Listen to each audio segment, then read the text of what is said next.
আউযুবিল্লাহি মিনাশ শাইতানির রাজিম বিসমিল্লাহির রহমানির রহিম আল্লাহুম্মা সাল্লি আলা মুহাম্মাদি ওয়া আলা আলি মুহাম্মাদ কামা সাল্লাইতা আলা ইব্রাহিম ওয়া আলা আলি ইব্রাহিম ইন্নাকা হামিদুম মাজিদ আল্লাহুম্মা বারিক আলা মুহাম্মাদি ওয়া আলা আলি মুহাম্মাদ কামা বারাকতা আলা ইব্রাহিম ওয়া আলা আলি ইব্রাহিম ইন্নাকা হামিদুম মাজিদ রব্বি জিদনি ইলমা রব্বি জিদনি ইলমা রব্বি জিদনি ইলমা রব্বি ইশরাহ লি সাদরি ওয়া ইয়াসসির লি আমরি ওয়াহলুল উকদাতাম মিন লিসানি ইয়াফকাহু কাওলি। লিসানের আলোচনা গত ক্লাসে ছিল 29 ধারা পর্যন্ত, তাই না? মুস্তাফাই নোয়াখালী জেলা 29 পর্যন্ত ছিল না? পুলিশের 29 ধারা।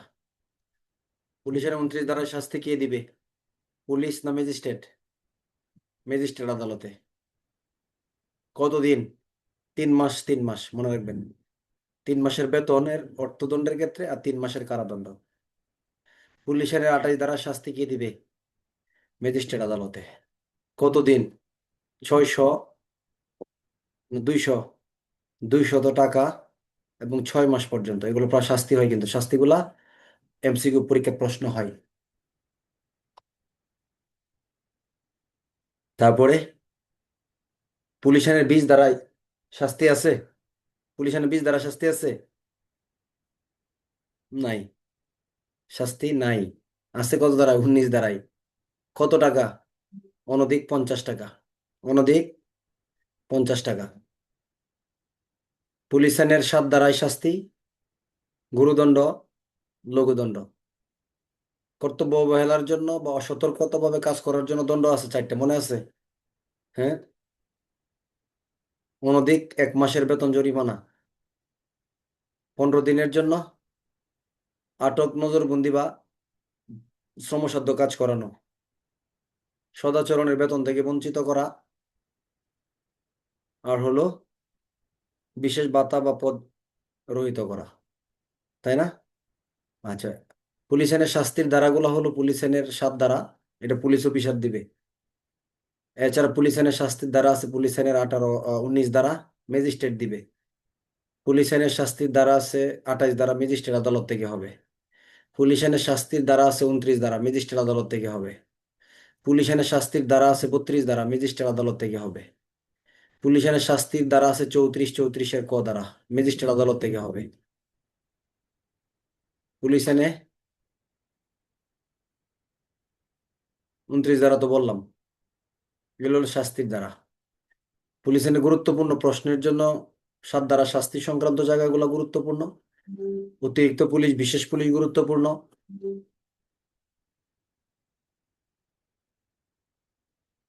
দায়িত্ব কর্তব্য পুলিশ আইনের 23 ধারার সাথে রিলেটেড যেগুলো আসে সেগুলো গুরুত্বপূর্ণ। 29 ধারা আলাদা ভেঙে প্রশ্ন হওয়ার জন্য গুরুত্বপূর্ণ। সবচেয়ে গুরুত্বপূর্ণ ধারা হলো পুলিশ আইনের 30 ধারা। কত ধারা? পুলিশ আইনের 30 ধারা, মানে 30, 30 শর্টাই পেন ক, ক এর আবার 1, 2, এই দুইটা ধারা 30, 30 শর্টাই পেন ক, এই দুইটা ধারা থেকে সবচেয়ে বেশি প্রশ্ন হয়। আচ্ছা, আমরা হাত উঠাবেন। অবৈধ জনতা আর বেআইনি সমাবেশ কি এক জিনিস? অবৈধ জনতা এবং বেআইনি সমাবেশ এক জিনিস কিনা? এক না? এক। এর বিপক্ষে যারা আছেন তারা হাত উঠান যে অবৈধ জনতার বেআইনি সমাবেশ এক জিনিস না। এই মর্মে কেউ আছেন যে অবৈধ জনতার বেআইনি সমাবেশ এক জিনিস নয়? এই মর্মে কারা আছেন তো হাত উঠান দেখি।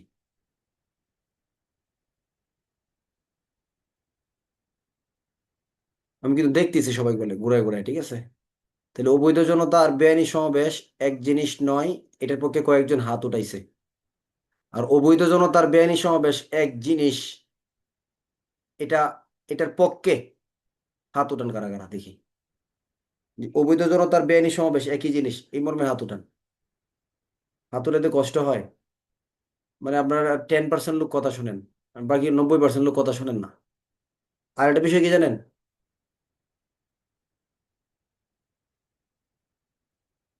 পরীক্ষার হলে কারা কারা ভুলভাল উত্তর দিবেন আমি মোটামুটি এটা বুঝতে পারি। আমি এখনই মোটামুটি বুঝতে পারি যে আপনার পরীক্ষার হলে কারা ভুল লিখবেন প্রশ্ন কমন পড়ার পরেও। কিভাবে বুঝবো জানেন? বলি সহজ একটা কথা, আর একটু পরে বলার দরকার ছিল, হয়তো আর অনেকে জয়েন করবে। আমরা যে গ্রুপে মেসেজগুলো দিই, এই মেসেজগুলো কি সবাই দেখে? মানে সবাই লিখতে পারে না, শুধু আমরা লিখি? আমরা দুজনে লিখি বা, তাই না? অন্য আপনারা তো লিখতে পারেন না। তাহলে ছোট্ট একটা গ্রুপের মেসেজ, আপনি ক্লাস করতেছেন, মান্থলি সম্মানী দিয়ে যাচ্ছেন, এই যে মূল্যবান সময় আপনি ব্যয় করতেছেন, অনেক কিছু থেকে নিজেকে দূরে রাখছেন, ছোট্ট একটা গ্রুপের মেসেজ, এই মেসেজটা আপনার পড়তে এত কষ্ট, এই মেসেজটা বুঝতে আপনার এত কষ্ট হয়, কেন এরকমটা হয় বলেন? 30% বা 40% লোক এই কাজটা করেন, গ্রুপের মেসেজ গুলাই বুঝেন না, ইংলিশেও লেখা হয় না, ফ্রান্স ভাষায় লেখা হয় না, বাংলাতে লেখা হয়। পরে যখন আবার বয়সে বলি তখন বলেন, ও আচ্ছা আচ্ছা, আমি ভালো করে লক্ষ্য করি নাই। এতটুকু সময় আপনার নাই গ্রুপের মেসেজটা পড়ার মতো আমাদের? এটা, আচ্ছা, ধরেন গত বছর 44টা মতো লিখিত পরীক্ষা নিছি, তার ভিতরে এরকম হয়েছে 14-15টা মতো প্লাস প্রশ্ন সরাসরি খাতা দেখা হয়নি, প্রশ্ন নিয়ে ক্লাসে সমাধান করছি। কারণ কি জানেন, কবার মানে লাস্টে তো পরীক্ষাগুলো বেশি হয় লাস্টের সময়ে, বলতেছে আমাকে প্রতিদিন প্রশ্ন দিবেন, দেখা যাচ্ছে যে আজকে প্রশ্ন দিছি, কালকেও আবার প্রশ্ন দিছি, একটার খাতা থেকে রেজাল্ট দেওয়া হয়েছে, আরেকটা আমরা আলোচনা করে ক্লাসে সমাধান দিছি। কিন্তু আপনি এরকমটা না যে আপনি লেখা বাদ দিয়ে রাখবেন, আপনাকে লিখতে হবে কিন্তু সবগুলাই। আপনি যত বেশি পরীক্ষায় অংশগ্রহণ করতে পারবেন ততই আপনার জন্য কি মঙ্গল। কিন্তু আর আমি কিন্তু আপনাদের কোনো সময় মনে রাখবেন, সবসময় এই কথাটা মনে রাখবেন, আমি কিন্তু আপনাদের প্রতিপক্ষ না বা আপনাদের বিরুদ্ধে কেউ না আমি, তাই না? আপনাদের বিরুদ্ধের ব্যক্তি না, আমি কিন্তু আপনাদের পক্ষের লোক। এই কথাটা মাথায় যদি না আনতে পারেন তাহলে আপনার জন্য মঙ্গলজনক হবে না এটা। এটা বলার উদ্দেশ্য কি মানে, মানে আমাকে সহযোগিতা করতে হবে আপনাকে, আমাকেও কি করতে হবে, সহযোগিতা করতে হবে, আমার কথাগুলো বুঝতে হবে, মেসেজগুলো দেখতে হবে। আর মেসেজের কথাটা কেন বললাম, আমি আপনাদের স্পষ্ট মেসেজ দিছি যে পরীক্ষাটা একটু পিছাইছে মাঝখানে কাজের জন্য, জটিলতার জন্য, 4 নাম্বার প্রশ্ন দিছি, 3 নাম্বারের সমাধান দিছি, ক্লাসে আলোচনা করবো, এটাই তো, এটা বলছি না?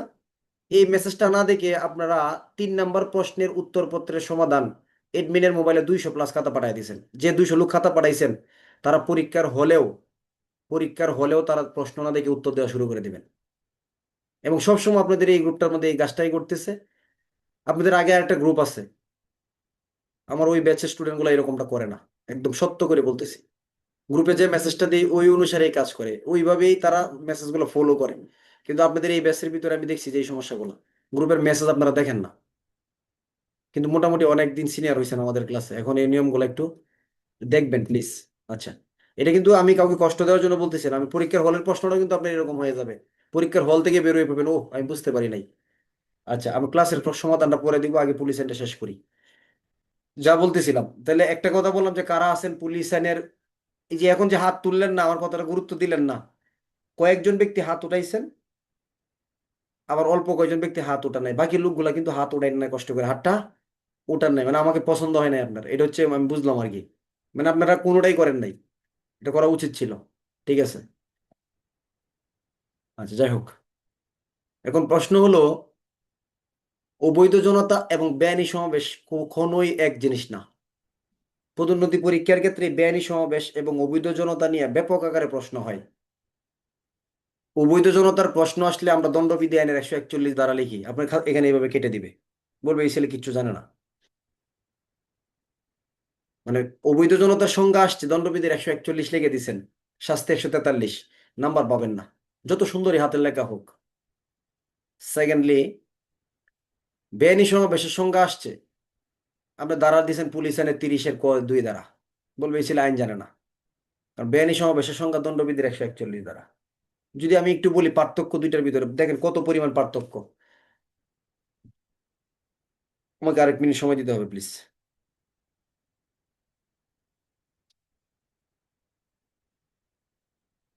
এই তুষো, এদিকে আসো তো,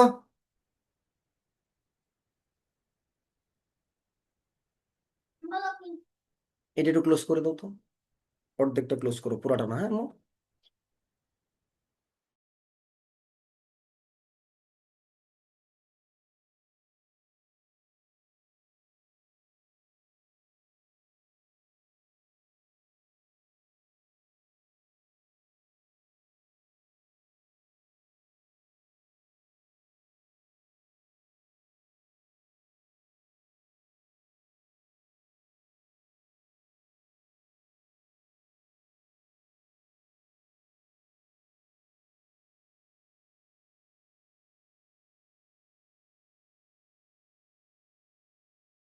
হয়নি মা।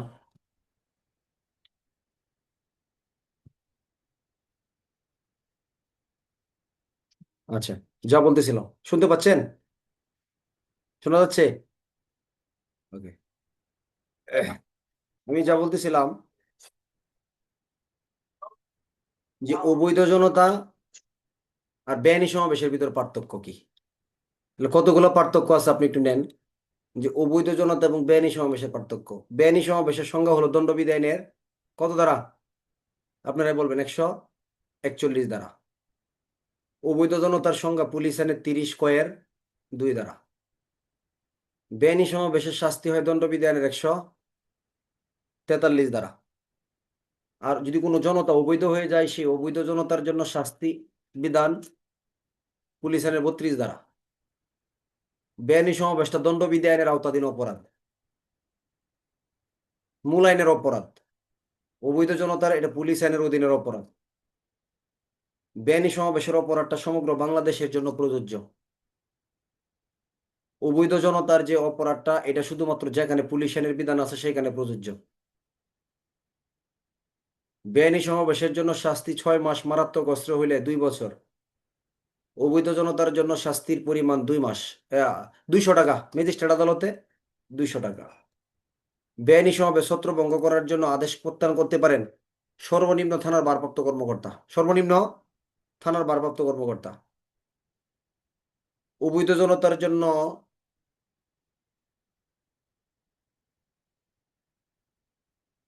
ছত্রভঙ্গের আদেশ প্রদান করতে পারেন একজন পুলিশ পরিদর্শক। তাহলে পুলিশ পরিদর্শক আর থানার ভারপ্রাপ্ত কর্মকর্তার মধ্যে পার্থক্য আছে কিনা? পার্থক্য আছে না? পার্থক্য আছে। আরো লাগবে? বেআইনি সমাবেশ আমলযোগ্য অপরাধ। কি অপরাধ? আমলযোগ্য অপরাধ। অবৈধ জনতা আমলের অযোগ্য অপরাধ। আমলের কি? অযোগ্য অপরাধ, কারণ এটা পুলিশ আইনের অধীনে অপরাধ। আচ্ছা, আরো বুঝবেন একটু পরে। তাহলে বেআইনি সমাবেশ এবং অবৈধ জনতার অনেক পার্থক্য নাকি? সংজ্ঞাগত পার্থক্য, শাস্তিগত পার্থক্য, স্থানগত পার্থক্য, অপরাধের ধরনগত পার্থক্য। বেআইনি সমাবেশ সারা বাংলাদেশে প্রযোজ্য। অবৈধ জনতার বিধানগুলো পুলিশ আইনের বিধান যেখানে আছে শুধুমাত্র সেইখানে প্রযোজ্য। পুলিশ আইনের 30 ধারাটা এমন একটা গুরুত্বপূর্ণ ধারা, এটা দিয়ে প্রতি বছর প্রতিনিয়তই কি হচ্ছে? প্রশ্ন কিন্তু প্রতি বছর প্রতিনিয়তই কিন্তু প্রশ্ন হচ্ছে। কিন্তু আমরা পরীক্ষার হলে আপনি গত 2-4 বছরের প্রশ্ন দেখেন, এই জায়গাগুলো থেকে ব্যাপক আকারে কি হচ্ছে? প্রশ্ন হচ্ছে। এটা আমরা ভালো করে আজকে বুঝে নেই। পুলিশের 30 ধারাটা আমরা আপনাদের পড়াইছিলাম কোন জায়গাটা পড়তে গিয়ে, বলেন তো? কোন জায়গাটা পড়তে গিয়ে পুলিশের 30 ধারাটা পড়ছিলাম? ফৌজদারি কার্যবিধানের, এদিকে আসো।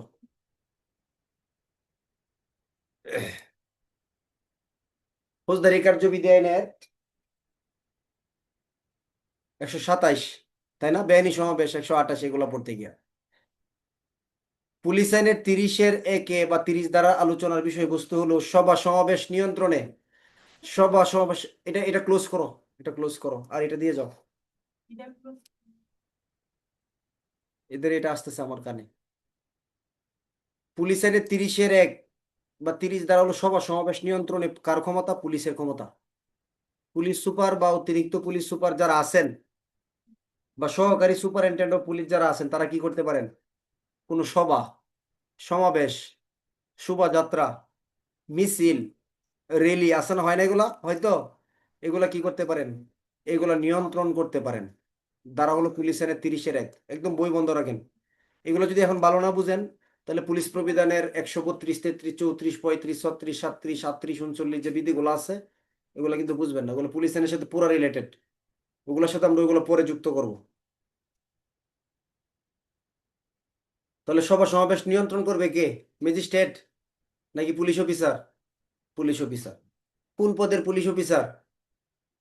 পুলিশ সুপার, সহকারী পুলিশ সুপার, থানার ভারপ্রাপ্ত কর্মকর্তা। সঠিক উত্তর কি হবে? ক এবং খ। ক এবং খ। থানার ভারপ্রাপ্ত কর্মকর্তা নিয়ন্ত্রণ করতে পারে না সভা সমাবেশ। আচ্ছা, সভা সমাবেশ তো বুঝছেন। অবৈধ সমাবেশ কিন্তু না, এলাকার ভিতরে হয় না মিছিল, তারপর শোভাযাত্রা, সমাবেশ, হ্যাঁ ইত্যাদি, হয়তো এইগুলোর মিটিং ইত্যাদি কথা বলা হচ্ছে এখানে। এখন পুলিশ আইনের 30-এর 1, 30-এর 2 যদি জেলা ম্যাজিস্ট্রেট মনে করেন, বাবা এটা কিসের জন্য? যদি জেলা ম্যাজিস্ট্রেট মনে করেন কি যে সমাবেশে যোগদানকারী ব্যক্তিদের দ্বারা শান্তি ভঙ্গ হওয়ার কি আছে, সম্ভাবনা আছে, হতেই পারে সমাবেশে যারা যোগদান করবে এদের দ্বারা কি হবে, শান্তি শৃঙ্খলা নষ্ট হবে, তাহলে তাদেরকে লাইসেন্স প্রদানে কি করবেন, বাধ্য করবেন। তো লাইসেন্স নেওয়ার জন্য বাধ্য কাকে করবে, জনসাধারণকে নাকি পুলিশ সুপারকে, কাকে বাধ্য করবেন বলেন? ওই সমাবেশে যোগদানকারী, মিছিলে বা শোভাযাত্রা যোগদানকারী ব্যক্তিদেরকে। ভালো করে বুঝেন, এগুলো কিন্তু আমাদের পদোন্নতি পরীক্ষার একদম মেরুদণ্ডমুখী আলোচনা এই জায়গাগুলো। তাহলে বাধ্য করবেন। এখন প্রশ্ন হলো, তাহলে জেলা ম্যাজিস্ট্রেট যে তাদেরকে লাইসেন্স নিতে বাধ্য করবেন, জেলা ম্যাজিস্ট্রেট জানবে কিভাবে বলেন? জেলা ম্যাজিস্ট্রেট এই কথাটা কিভাবে জানবে? পুলিশ সুপার জেলা ম্যাজিস্ট্রেটের কাছে কি করবে, একটা আবেদন করবে। কিসের জন্য? যে আপনারা বিজ্ঞপ্তি প্রকাশ করেন, আপনি একটা বিজ্ঞপ্তি দিয়ে দেন যেন তারা লাইসেন্স নিতে কি হয়, বাধ্য হয়। পুলিশ প্রবিধানের কত বিধিতে বলা আছে এই কথাটা? পুলিশ প্রবিধানের মেবি 135 বিধিতে বলা আছে এটা। কত বিধিতে? পুলিশ প্রবিধানের 135 বিধিতে বলা আছে। পুলিশ সুপার জেলা ম্যাজিস্ট্রেটের কাছে আবেদন করবে যে আপনি তাদেরকে বলেন, অর্থাৎ একটা বিজ্ঞপ্তি দেওয়ার জন্য পুলিশ সুপার ম্যাজিস্ট্রেটের কাছে আবেদন করবে। তখন ম্যাজিস্ট্রেট কি করবে, এই আদেশটা বা তাদেরকে বাধ্য করাবে। আচ্ছা, 30-এর কত 2, 30-এর 3, যখন ওই ব্যক্তিদেরকে বলবে যে ম্যাজিস্ট্রেট বলবে যে লাইসেন্স, ম্যাজিস্ট্রেট যেহেতু এই নির্দেশ দিছে তাহলে কি তারা লাইসেন্স ছাড়া, লাইসেন্স মানে কি, মানে পারমিশন, অনুমতি ছাড়া তারা এগুলো করতে পারবে না। তখন কার কাছে আবেদন করবে এই লাইসেন্সের জন্য বা অনুমতির জন্য? কার কাছে আবেদন করবে, জেলা ম্যাজিস্ট্রেটের কাছে না পুলিশ সুপারের কাছে? বাধ্য করাবে জেলা ম্যাজিস্ট্রেট, কিন্তু আবেদন করতে হবে পুলিশ সুপারের কাছে। তখন পুলিশ সুপার শর্ত সাপেক্ষে তাদেরকে কি করবেন, লাইসেন্স প্রদান করবেন। লাইসেন্সের জন্য কোনো ধরনের কি হবে না, ফি আদায় করা যাবে না। এই লাইসেন্সটা হবে বিপি ফরম নাম্বার 8 এবং 9 মূলে। বিপি ফরম নাম্বার 8 এবং 9 মূলে এই ধরনের লাইসেন্সের আলোচনাগুলো করা আছে। আচ্ছা, এই পুলিশ প্রবিধানের 136, প্রবিধানের কত 136 বিধি। আবার এই লাইসেন্সে কি কি বিষয় উল্লেখ থাকবে যদি প্রশ্ন আসে, যে এই যে সভা সমাবেশ নিয়ন্ত্রণ করার জন্য যে পুলিশ সুপার লাইসেন্স দিবে, লাইসেন্সে কি কি বিষয় উল্লেখ থাকবে, তাহলে এই সম্পর্কে আলোচনা আছে পুলিশ প্রবিধানের 138 বিধিতে। যে আপনারা কতক্ষণ সময় এটা করবেন, কি কি ব্যবহার করবেন, কোনো অস্ত্রগুলি, বিস্ফোরক জাতীয় পদার্থ ব্যবহার করতে পারবেন না, তাই না? কোনো ধরনের নিয়ম কানুন অমান্য করতে পারবেন না, এরকম শর্তগুলা প্রবিধানের 138 বিধিতে আলোচনা আছে। কিন্তু আমরা প্রবিধান যখন পড়ি তখন এই জায়গাগুলো টাচ করবো ইনশাল্লাহ। এখন আমরা প্রবিধান নেওয়ার দরকার নেই এখানে যদি পেস লেগে যায়। তাহলে লাইসেন্স, সভা সমাবেশ কোন রাস্তা দেওয়া যাবে, কোন পথে আসবে যাবে, কতক্ষণ থাকবে, এগুলো নিয়ন্ত্রণ করবে পুলিশ সুপার, সহকারী পুলিশ সুপার। 30-এর কত 1, 30-এর 2, জেলা ম্যাজিস্ট্রেট যদি মনে করেন এই সমাবেশে শোভাযাত্রার ব্যক্তিগণ শান্তি ভঙ্গ করতে পারে, তাহলে তাদেরকে কি নিতে বাধ্য করবেন, লাইসেন্স বা অনুমতি নিতে বাধ্য করাবেন। 2, পুলিশ সুপার শর্ত সাপেক্ষে তাদেরকে কি করবেন, লাইসেন্স প্রদান করবেন, কিন্তু লাইসেন্সের জন্য কোনো রকমের ফি আদায় করা যাবে না। 30-এর 4, তো লাইসেন্স তো দিবেন, পুলিশ আইনে 30-এর 4-এর ভিতরে যে বলতেছে যখন এই ধরনের লাইসেন্সটা প্রদান করবেন তখন লাইসেন্সে বিশেষ কোনো অনুষ্ঠান, বিশেষ কোনো উৎসব পর্ব, কোন রাস্তায় যাবে, কখন যাবে, গান বাজনা করবে তা নিয়ন্ত্রণ করতে পারবেন। অর্থাৎ তিনি কি করবেন, এই লাইসেন্সের ভিতরে যে আপনারা এতক্ষণ পর্যন্ত অবস্থান করবেন, এই রুটে যাইতে পারবেন, এরকম গান বাজাইতে পারবেন, রাইট এই কটার ভিতরে ক্লোজ করে দিবেন, বলা থাকে কিনা? তিনি বিশেষ অনুষ্ঠান, উৎসব পর্ব, কোন পথে যাবে, গান বাজনা ইত্যাদি সম্পর্কিত নিয়ম নীতি কি করতে পারবেন, এই লাইসেন্সের ভিতরে উল্লেখ করে দিতে পারবেন বা নিয়ন্ত্রণ করে দিতে পারবেন। দ্বারা হলো পুলিশ আইনের 30-এর কত দ্বারা, 4 দ্বারা। কোনো অপরাধ দেখছেন এখানে? এই দ্বারায় কোনো অপরাধ দেখতেছেন আপনারা কেউ? নিয়ন্ত্রণ করতেছে 1, লাইসেন্স প্রদানে বাধ্য করতেছে 2, শর্ত সাপেক্ষে লাইসেন্স দিচ্ছে 3, আবার লাইসেন্সের ভিতরে শর্ত, গান বাজনা, সময়, স্থান, এলাকা উল্লেখ করে দিতেছে, নিয়ন্ত্রণ করে দিচ্ছে কত, 4। এখন এই সমাবেশে যোগদানকারী ব্যক্তিগুলা পুলিশ সুপারের দেওয়া লাইসেন্স এর শর্ত মেনে সমাবেশ করতেছে, শান্তিপূর্ণ সমাবেশ, এটাকে কি বলা হয়, পুলিশ আইনের 30 ধারা মোতাবেক এটাকে বলা হয় বৈধ সমাবেশ, শান্তিপূর্ণ সমাবেশ। এখন যে সময় দেওয়া হয়েছিল এই সময় অতিক্রম করে ফেলছেন, বলা হয়েছিল এই দিক দিয়ে আপনার একটা কি কেপিআই ভুক্ত এলাকা, গুরুত্বপূর্ণ স্থাপনা, এদিকে যাইতে পারবেন না, এই রুটে গমন করতে পারবেন না, উচ্চ স্বরে গান বাজাইতে পারবেন না ইত্যাদি, মাইকিং করতে পারবেন না ইত্যাদি। তাহলে তারা এই নিয়মগুলো কি করে ফেলছে? অমান্য করে ফেলছে। অমান্য করে ফেলছে। বলেন, এই যে নিয়মগুলো অমান্য করে ফেলছে, এখন কি এটা অবৈধ জনতা হয়েছে না হয় নাই? বলেন তো। 30 ধারা শর্ত অমান্য করে ফেলছে, অবৈধ জনতা হয়েছে না হয় নাই? বলেন। অবৈধ জনতা হয়েছে, হাত উঠান যে এখন এটা অবৈধ জনতা হয়ে গেছে। এই মর্মে কারা কারা আছেন যেটা অবৈধ জনতা হয়েছে?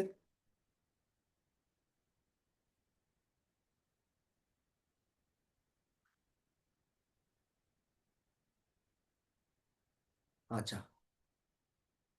না, এটা অবৈধ জনতা হয় নাই। এটা অবৈধ জনতা হয় নাই।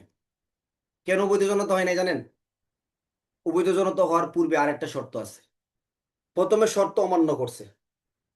এই শর্ত অমান্য করার পর পুলিশ সুপার, অতিরিক্ত পুলিশ সুপার, সহকারী পুলিশ সুপার, থানার ভারপ্রাপ্ত কর্মকর্তা, ওসি তদন্ত বলেন যাকে, বা আমার একজন পুলিশ ইন্সপেক্টর অথবা নির্বাহী ম্যাজিস্ট্রেট, তাদেরকে কি করবেন? তাদেরকে লাইসেন্সের শর্ত অমান্য করছে, এখন তাদেরকে একটা নির্দেশ প্রদান করবেন যে এটা আপনারা বন্ধ করে দেন এবং এখান থেকে ছত্রভঙ্গ হয়ে যান। তাদেরকে একটা আদেশ প্রদান করবে। কি করবে? একটা আদেশ প্রদান করবে। ওই আদেশটা ফৌজদারি কার্যবিধির কত দাঁড়ায়? 127 দাঁড়ায়। মনে পড়ে? 127 সাথে আমরা কি বলতাম? 30 ক 1। তাহলে 30 শ টাইপের ক, এটা কিন্তু মূল দ্বারা। এক একটা তাদেরকে মৌখিক নির্দেশ প্রদান করবেন। আদেশটা কে প্রদান করতে পারতেছে? সর্বনিম্ন একজন পুলিশ পরিদর্শকও পারে। তাহলে বেআইনি সমাবেশে কি পুলিশ পরিদর্শক ছত্রভঙ্গের আদেশ দিতে পারে? দিতে পারে না। রুকন ভাই, একটু ফোন দিয়ে ক্লাস শেষে ভাই, খুবই ব্যস্ত ছিলাম 2 দিন অফিসিয়াল কাজে, ফোন ধরতে পারি নাই, সরি ভাই। আচ্ছা, এরপরে হলো পুলিশ আইনের 30 ক 1। এখন এই মৌখিক নির্দেশ যদি অমান্য করে, তাহলে তারা কয়বার ভায়োলেশন, কয়বার নিয়ম অমান্য করলো? প্রথমে 30 দ্বারা শর্ত অমান্য করলো, তারপরে 30 ক 1 দ্বারা মৌখিক আদেশ অমান্য করলো। এখন পুলিশ আইনের 30 এর ক 2 এটার নাম কি হয়ে যাবে? অবৈধ জনতা। কি হবে এটা? এটার নাম হবে অবৈধ জনতা। তাহলে বৈধ জনতা কাকে বলে? পুলিশ আইনের 30 দ্বারা শর্ত মেনে যারা সমাবেশ করবে তাদেরকে বলে বৈধ জনতা। বৈধ জনতা কি অবৈধ জনতা হতে পারে? এই প্রশ্নটা সবচেয়ে বেশি হয়েছে পুলিশ আইনের, যে বৈধ জনতা কখন অবৈধ জনতা হয়। তাহলে 30 দ্বারা শর্ত অমান্য করলে অবৈধ জনতা হয়ে যাবে, এটা যারা লিখবেন তাদের ভুল হবে। 30 দ্বারা শর্ত অমান্য করলে 30 শ টাইপের ক 1 উপধারায় ম্যাজিস্ট্রেট বা পুলিশ তাদেরকে ছত্রভঙ্গের আদেশ দিবেন।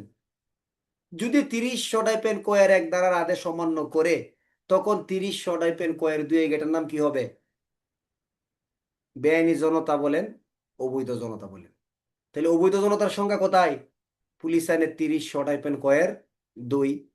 বেআইনি সমাবেশের সংখ্যা কোথায়? দণ্ডবিধির 141। বেআইনি সমাবেশ ছত্রভঙ্গের আদেশ সর্বনিম্ন থানার ভারপ্রাপ্ত কর্মকর্তা দিতে পারে। অবৈধ জনতার জন্য পারে সর্বনিম্ন একজন পুলিশ পরিদর্শক পদমর্যাদার অফিসারও। বেআইনি সমাবেশের অপরাধটা সারা বাংলাদেশের জন্যই প্রযোজ্য হবে। অবৈধ জনতা অপরাধটা সমগ্র বাংলাদেশের ক্ষেত্রে প্রযোজ্য নয়। কেন? মহানগর এলাকায় কি পুলিশের বিধান আছে? নাই তো। এই জন্য সারা বাংলাদেশে চলে না। আগেই বললাম পার্থক্যটা, যে বেআইনি সমাবেশ একটা আমলযোগ্য অপরাধ, অবৈধ জনতা কি? বেআইনি সমাবেশ আমলযোগ্য, এটা আমলের অযোগ্য অপরাধ। বেআইনি সমাবেশের শাস্তি বেশি, এটার জন্য শাস্তির পরিমাণ কম। আচ্ছা, আরেক, এখন হলো তাহলে বেআইনি সমাবেশ এবং অবৈধ জনতার পার্থক্য আছে কিনা? আছে কিনা এখন? আছে। সংখ্যাগত, শাস্তিগত, স্থানগত, সবগত পার্থক্য আছে, কিন্তু একটা জায়গার ভিতরে কি নাই? পার্থক্য নাই। এটা কোন জায়গা বলতে পারবেন? একটা জায়গার ভিতরে সাদৃশ্যতা আছে, মিল আছে, সামঞ্জস্য আছে, এটা কি? কে বলতে পারবেন? হাত উঠান যে এই জায়গার ভিতরে কোনো পার্থক্য নাই। হ্যাঁ, একটা জায়গা আছে এর মধ্যে পার্থক্য নাই, হলো ছত্রভঙ্গ করার ক্ষেত্রে। পুলিশ আইনের যে অবৈধ জনতা হবে, এটা ছত্রভঙ্গ করবে ফৌজদারি 127, 28, 29, 30, 31 নিয়মে। দণ্ডবিধি আইনের যে বেআইনি সমাবেশ সংজ্ঞা, এইটাও ছত্রভঙ্গ হবে ফৌজদারি কার্যবিধি আইনের নিয়মেই। তাহলে এমসিকিউ প্রশ্ন, ফৌজদারি কার্যবিধির 127, 28, 29, 30 ধারার যে পদ্ধতিগুলা, এটা কি বেআইনি সমাবেশ ছত্রভঙ্গের পদ্ধতি? দণ্ডবিধি আইনের বেআইনি সমাবেশ ছত্রভঙ্গের পদ্ধতি, নাকি পুলিশ আইনের অবৈধ জনতা ছত্রভঙ্গের পদ্ধতি, নাকি দুইটাই সঠিক? দুইটাই সঠিক। অর্থাৎ পুলিশ আইনের অবৈধ জনতা ছত্রভঙ্গ হবে ফৌজদারির ওই নিয়মে, দণ্ডবিধি আইনের বেআইনি সমাবেশ ছত্রভঙ্গ হবেও ফৌজদারির নিয়মে, পদ্ধতি কিন্তু ফৌজদারি থেকে নিতে হবে। এই জন্য ফৌজদারি কার্যবিধি আইন পদ্ধতিগত আইন। শুধু এটার জন্য না, মানে এরকম কারণেই ফৌজদারি কার্যবিধি কি ধরনের আইন? পদ্ধতিগত আইন। বুঝছেন এখন? তাহলে 30-এর 1 নিয়ন্ত্রণ করবে, 30-এর 2 জেলা ম্যাজিস্ট্রেট লাইসেন্স নিতে বাধ্য করবে, 30-3 শর্ত সাপেক্ষে লাইসেন্স দিবে, কোনো ফি আদায় করা যাবে না, 30-4 গান বাজনা উৎসব অনুষ্ঠান নির্দিষ্ট পর্বের জন্য লাইসেন্সে নিয়ন্ত্রণ করে দিতে পারবে। এই শর্ত মেনে করলে বৈধ সমাবেশ 30 দ্বারা, শর্ত অমান্য করলেই অবৈধ হবে না। তাহলে 30 দ্বারা শর্ত অমান্য করা পরেও অবৈধ জনতা হয় না কেন? অথবা 30 দ্বারা শর্ত অমান্য করার পরে অবৈধ জনতা হওয়ার পূর্ব শর্ত কি? 30 দ্বারা শর্ত অমান্য করার পরে আরেকটা শর্ত থাকতে হবে, এটা কি জানেন? 30 টাইপের কয়ের 1 দ্বারার মৌখিক নির্দেশ অমান্য করা। তখন কি এটা কি হবে? অবৈধ জনতা হিসেবে গণ্য হবে। 30 কয়ের কত? 2 দ্বারা। তাহলে 127 ওই যে মৌখিক নির্দেশ 30 কয়ের 1 প্রবিধানের 142, 128 এই যে মৌখিক নির্দেশের পরে যে কাজটা অবৈধ জনতা, ওই যে ফৌজদারিতে 128-এ যা যা করতেছি, ঠিক আছে?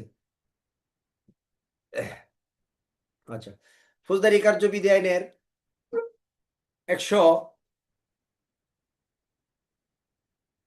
ও ফৌজদারি তো বললাম, তাহলে 128-এর সাথে 30 কয়ের কি দিবেন? 2 দিবেন।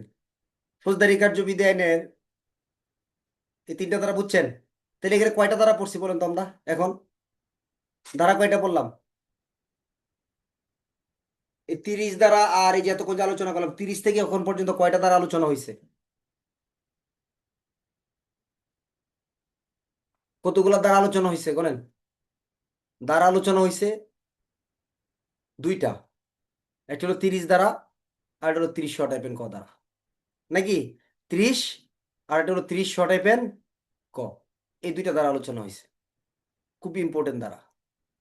আচ্ছা, এখন সমাবেশে যে 30 দ্বারায় যারা বৈধ সমাবেশ, যে সমাবেশের জন্য আপনি লাইসেন্স প্রদান করলেন, যে সমাবেশে ব্যক্তিরা লাইসেন্স নিয়ে সমাবেশ করতে, এটা বৈধ সমাবেশ। তাহলে এই সমাবেশে পুলিশ ডিউটি করে কিনা? ডিউটি করে না? ডিউটি করে। কিন্তু কেন করে? কারণ এই সমাবেশে যারা যোগদান করবে, যেহেতু এটা বৈধ সমাবেশ, তাহলে এই সমাবেশে যোগদানকারী ব্যক্তিদের শৃঙ্খলা বা নিরাপত্তার দায়িত্ব কার? পুলিশের। পুলিশের কত দ্বারা? 31 দ্বারা। তাহলে হাট বাজার, জনগণের চলাচলের স্থান, তারপরে কোনো ধর্মীয় সমাবেশ, উপাসনালয়, হ্যাঁ, তারপরে হচ্ছে আপনার লঞ্চ ঘাট, ফেরিঘাট, যাই বলেন, এই সমস্ত স্থানগুলোর ক্ষেত্রে অথবা কোনো সমাবেশ, শান্তিপূর্ণ সমাবেশে শান্তি শৃঙ্খলা রক্ষা করার দায়িত্ব কার উপর পড়তে হবে? পুলিশ অফিসারের উপর পড়তে হবে। পুলিশ আইনে কত দ্বারা? 31 দ্বারা। তাহলে অবৈধ সমাবেশ হয়ে গেলে শাস্তি আছে, গ্রেপ্তার আছে, কত কিছু আছে। আর যদি সমাবেশ বৈধ হয়, তাহলে তাদের আবার কি করতে হবে? নিরাপত্তা দিতে হবে। ধারা কত? 31। পুলিশ আইনে 31 দ্বারাই বলতেছে যে জনগণের চলাচলের জায়গা, রাস্তা, হাট, বাজার, তাই না?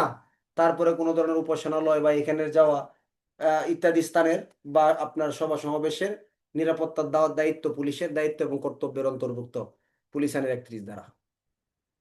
আর এই যে সমাবেশ বা বেআইনি অবৈধ জনতা সম্পর্কিত যে বিধানগুলো যদি কেউ অমান্য করে, অবৈধ জনতা হয় না, তাহলে তার শাস্তির বিধান হবে পুলিশ আইনের কত দ্বারা? 32 দ্বারা। ম্যাজিস্ট্রেট আদালতে বিচারে তার কত টাকা? এমসিকিউ হওয়া প্রশ্ন, এগুলো প্রশ্ন হয় কিন্তু। অনধিক 200 টাকা পর্যন্ত তাকে কি করা যাবে? পুলিশ আইনের যে কটা শুরুতেই বললাম যে ক্লাসের, পুলিশ আইনের এই কয়টা দ্বারাই কি দেওয়া যায়? দণ্ড প্রদান করা যায়। অতএব পুলিশ আইনের যে দণ্ডের জায়গাগুলো আছে একটু মাথায় রাখবেন, প্রতি বছর একটা হয়, ঠিক আছে, পুলিশ আইন থেকে দণ্ডের পরিমাণ দিয়া। তাহলে এই পূর্ববর্তী যে ধারাগুলো আছে 3টা ধারা, এই ধারাগুলোর বিধানগুলো যদি কেউ অমান্য করে, তাহলে তাদের শাস্তির বিধান কত হবে? পুলিশ আইনের 32 ধারা, না আংশিক মনে রাখেন আর কি। পুলিশের 33 ধারা, এটা হলো এমন এক ধারা, এই যে সমাবেশ নিয়ন্ত্রণ, ছত্রভঙ্গের আদেশ, অবৈধ জনতা হবে, ছত্রভঙ্গ হবে, এই ক্ষমতা কার ক্ষমতা? ম্যাজিস্ট্রেটের ক্ষমতার উপরে গিয়া, ম্যাজিস্ট্রেটের নিয়ন্ত্রণের বাহিরে গিয়া, নাকি ম্যাজিস্ট্রেটের নির্দেশিত এবং ম্যাজিস্ট্রেটের নিয়ন্ত্রণাধীন ক্ষমতা? অর্থাৎ এই ক্ষমতাটা ম্যাজিস্ট্রেটের নির্দেশে বা নিয়ন্ত্রিত ক্ষমতা, ম্যাজিস্ট্রেটের ক্ষমতার পরিপন্থী হবে না।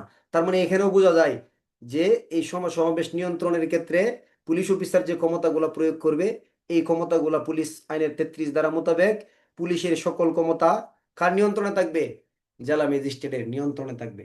এরকম আরেকটা ধারা পাইছেন যে পুলিশ সুপারের ক্ষমতা জেলা ম্যাজিস্ট্রেটের নিয়ন্ত্রণে হবে। পুলিশের সর্বোচ্চ প্রশাসনিক ক্ষমতাকে আইজিপি মহোদয়ের। জেলা পুলিশের প্রশাসন ব্যবস্থা জেলা ম্যাজিস্ট্রেটের নির্দেশে বা নিয়ন্ত্রণে কার কাছে থাকবে? তাহলে জেলা, এমসিকিউ প্রশ্ন 2টা দ্বারা মিলে যদি হয় যে পুলিশ আইন অনুসারে নিম্নের কোনটা সঠিক?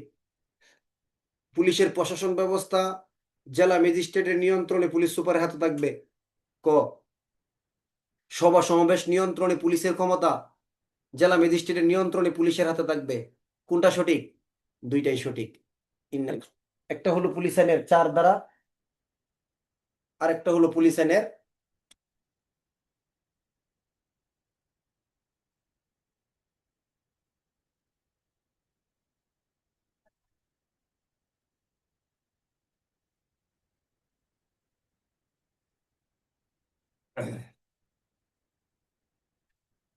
তিন কাহিনী শুরু হয়েছে একটু।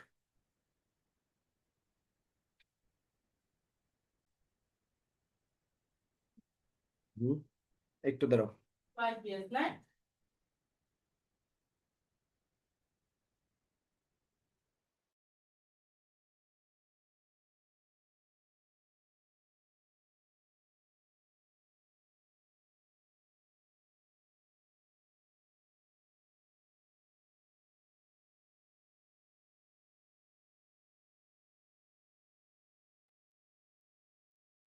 একটু জাস্ট মিনিট প্লিজ।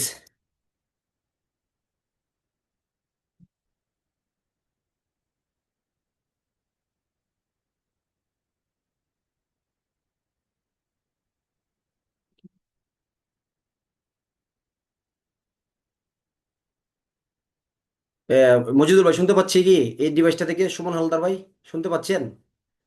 আচ্ছা, 1 মিনিট একটু প্লিজ, একটা মিনিট।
ওকে,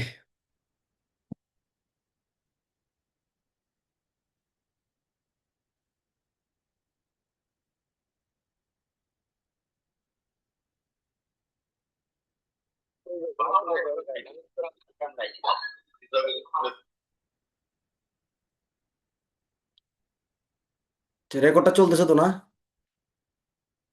সরি, রেকর্ডটা আছে। আচ্ছা, পুলিশের কত ধারা পর্যন্ত ছিলাম আমরা? 33 ধারা। তাহলে পুলিশের আমরা দুইটা জায়গা পাই জেলা ম্যাজিস্ট্রেটের নিয়ন্ত্রণে থাকবে। একটা হলো পুলিশের কত ধারা, 4 ধারা, আর একটা হলো পুলিশের 33 ধারা। এই দুইটা জায়গায় পুলিশের যে ক্ষমতা এগুলা, অর্থাৎ পুলিশের যে সুপারিনটেন্ডেন্ট যিনি আছেন তিনি কার নিয়ন্ত্রণে থাকবেন? তিনি হলো আপনার জেলা ম্যাজিস্ট্রেটের নিয়ন্ত্রণে থাকবেন। তাহলে সেই ক্ষেত্রে আমরা যদি এখন চিন্তা ভাবনা করি, বিবেচনা করি, তাহলে সিনিয়রিটির দিক থেকে আমাদের যে পুলিশ আইনের ক্ষেত্রে কিন্তু বলা আছে যে নিয়ন্ত্রণের জায়গাটা কার হাতে ন্যস্ত? নিয়ন্ত্রণের জায়গাটা জেলা ম্যাজিস্ট্রেটের হাতে কি ন্যস্ত কিন্তু। তাহলে দুইটা ক্ষেত্রে পুলিশ আইনে 34 ধারার যে জায়গাটা আছে, পুলিশ আইনে 34 ধারা হলো এটা দুইটা ধারাই পুলিশ বিনা পরোয়ানায় গ্রেপ্তার করতে পারে। পুলিশ আইনে দুইটা ধারাই পুলিশ অফিসার বিনা পরোয়ানায় গ্রেপ্তার করতে পারে। একটা হলো পুলিশ আইনে 34 ধারা, আর একটা হলো পুলিশ আইনে 34-এর ক ধারা। একটা হলো পুলিশ আইনে 34 আর একটা হলো 34-এর ক। বিনা পরোয়ানায় গ্রেপ্তারের ধারা কয়টা পুলিশ আইনে? দুইটা ধারা। কোন পদের অফিসার গ্রেপ্তার করতে পারবে? সকল পদের পুলিশ অফিসারই বিনা পরোয়ানায় গ্রেপ্তার করতে পারবে। পুলিশ আইনে 34 ধারার অপরাধগুলা যদি এমন অপরাধ যেখানে পুলিশ আইনের বিধানসমূহ প্রযোজ্য আছে, যে এলাকায় পুলিশ আইনের বিধানগুলো চলবে ওই সমস্ত এলাকায় কোনো পুলিশ অফিসারের সামনে যদি কেউ নিম্নলিখিত অপরাধগুলা করে, তাহলে পুলিশ অফিসার তাকে গ্রেপ্তার করতে পারবেন এবং ম্যাজিস্ট্রেট আদালতে বিচারে তার 50 টাকা পর্যন্ত জরিমানা এবং 8 দিন পর্যন্ত কারাদণ্ড প্রদান করা যাবে। কত টাকা? 50 টাকা পর্যন্ত জরিমানা এবং 8 দিনের কারাদণ্ড প্রদান করা যাবে। তো পুলিশ আইনের 34 ধারা কোনটা সঠিক? পুলিশ আইনের 34 ধারায় বিনা পরোয়ানায় গ্রেপ্তারের দ্বারা, পুলিশ আইনের 34 ধারায় ম্যাজিস্ট্রেট আদালত কর্তৃক শাস্তি প্রদানের দ্বারা, নাকি দুইটাই সঠিক? উত্তর হলো দুইটাই সঠিক। তাহলে পুলিশ আইনের 34 ধারায় কোন পদের পুলিশ বিনা পরোয়ানায় গ্রেপ্তার করতে পারবে? সকল পদের পুলিশই কি করতে পারবে? বিনা পরোয়ানায় গ্রেপ্তার করতে পারবে। পুলিশ আইনের 34 ধারা শাস্তির পরিমাণ কত? 50 টাকা। কত টাকা? 50 টাকা এবং 8 দিন পর্যন্ত কি? 50 টাকা এবং 8 দিন পর্যন্ত কারাদণ্ড। তাহলে অপরাধগুলা কি? কি অপরাধগুলা? এই অপরাধগুলা এখানে 8টা অপরাধের কথা বলা আছে। হ্যাঁ, কয়টা অপরাধের কথা বলা আছে এখানে? 8টা অপরাধের কথা বলা আছে। এগুলো আবার অনেকে সহজ নিয়মে পড়েন, এগুলো আবার নির্দিষ্ট সূত্রের উপর ভিত্তি করেও পড়েন। ঠিক আছে, অসুবিধা নাই, যে যে ব্যাপারে সেভাবে নিতে পারেন। তাহলে পুলিশ আইনের 34 ধারা হলো যদি কোনো ব্যক্তি পুলিশ আইনের যে অপরাধগুলো আছে, মানে পুলিশ আইনের বিধান যেখানে প্রযোজ্য আছে সেইখানে কোনো পুলিশ অফিসারের সামনে যদি প্রকাশ্যে এই অপরাধগুলা করে যেগুলো বিরক্তিকর বা জনসাধারণের জন্য অসুবিধাকর, তাহলে তাকে পুলিশ বিনা পরোয়ানায় গ্রেপ্তার করবে। 1 নম্বর হলো অনাবৃত জায়গায় কি করা? গবাদি পশু, অনাবৃত জায়গায় গবাদি পশু কি করা? জবাই করা। অথবা নিষ্ঠুর,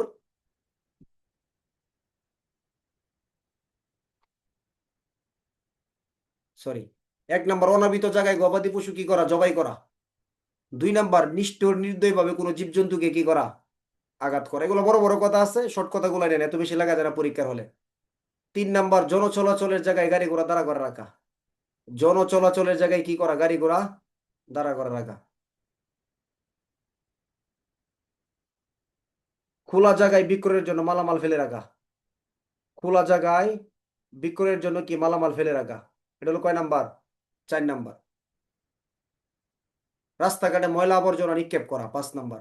এর প্রশ্ন হয় কিন্তু, রাস্তাঘাটে ময়লা আবর্জনা কি করা? নিক্ষেপ করা 5 নম্বর।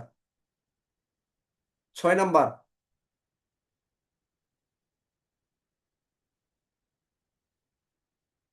এটা সহজ নিয়ম আছে, যদি মানে বলেন যে আমি এক কথায় মনে রাখবো, কি বলে এটাকে জানেন না অনেকে পুরাতনরা? কি বলে? উনিশ কোরামারাপু, মানে প্রথম অক্ষর গুলা দিয়ে আর কি। তাহলে আপনার মূল বইয়ের সাথে কথাগুলো কি থাকে? মিল থাকে। তাহলে 6 নম্বর হলো কি? মাতাল বা বেসামাল অবস্থায় কি করা? ঘোরাফেরা করা। 7 নম্বর, এখানে 4টা কথা আছে। রাস্তাঘাটে মলমূত্র ত্যাগ করা, কুৎসিত বেদী প্রদর্শন করা, উলঙ্গ অবস্থায় ঘোরাফেরা করা, সংরক্ষিত পুকুরে গোসল করা বা কাপড় কাচা। সংরক্ষিত পুকুরে কি করা? গোসল করা বা কাপড় কাচা। 8 নম্বর, কোনো পুকুর বা কুয়া গর্ত করে সেটা কি অবস্থায় রাখা? কোনো পুকুর বা কুয়া গর্ত করে সেটা অরক্ষিত অবস্থায় রাখা। এই 8টা কারণে তাকে কি করা যায়? বিনা পরোয়ানায় গ্রেপ্তার করা যায় এবং শাস্তি প্রদান করা যায়। তাহলে শাস্তি কে দিবে? এই শাস্তিটা কে প্রদান করবে? পুলিশ অফিসার প্রদান করবে? পুলিশ অফিসার যারা গ্রেপ্তার করবে তারা? কে? ম্যাজিস্ট্রেট আদালত। শাস্তিটা কোথা থেকে আসবে? ম্যাজিস্ট্রেট আদালত থেকে তাদেরকে কি করবে? এই শাস্তিটা প্রদান করা হবে। পুলিশের 34-34-এর এক সময় সবচেয়ে বেশি প্রশ্ন হইতো যে পুলিশের 34 ধারা এবং পুলিশের 34-এর ক ধারার ভিতরে কি লিখুন? পার্থক্য লিখুন। পুলিশের 34 এবং 34-এর ক এর পার্থক্য লিখুন। এটা একটা প্রশ্ন হইতো। আর প্রশ্ন হইতো আপনার পুলিশের 34 ধারা শর্ত, পুলিশের 34 ধারা শর্ত এবং পূর্ব শর্তগুলো লিখুন।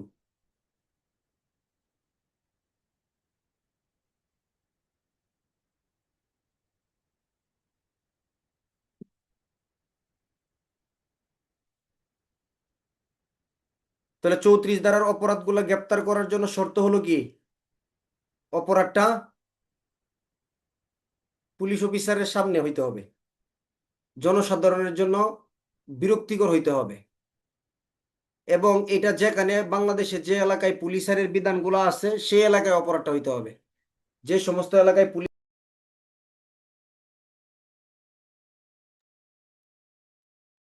তাহলে বলতে পারবেন এই 8টা বিষয় বলা যাবে? অনাবৃত জায়গায় গবাদি পশু জবাই করা। 2 নাম্বার, নিষ্ঠুর নির্দয়ীভাবে জীবজন্তুকে আঘাত করা। 3 নাম্বার, খোলা জায়গায় বিক্রয়ের জন্য মালামাল ফেলে রাখা। 4 নাম্বার, ও সরি, অনাবৃত জায়গায় গবাদি পশু জবাই করা 1 নাম্বার। নিষ্ঠুর নির্দয়ভাবে জীবজন্তুকে আঘাত করা 2 নাম্বার, এটা মুখস্থ করে ফেলতে হবে। 3 নাম্বার, জনচলাচলের জায়গায় গাড়ি ঘোড়া দাঁড়া করে রাখা। 4 নাম্বার, খোলা জায়গায় বিক্রয়ের জন্য মালামাল ফেলে রাখা। 5 নাম্বার, রাস্তাঘাটে ময়লা আবর্জনা নিক্ষেপ করা।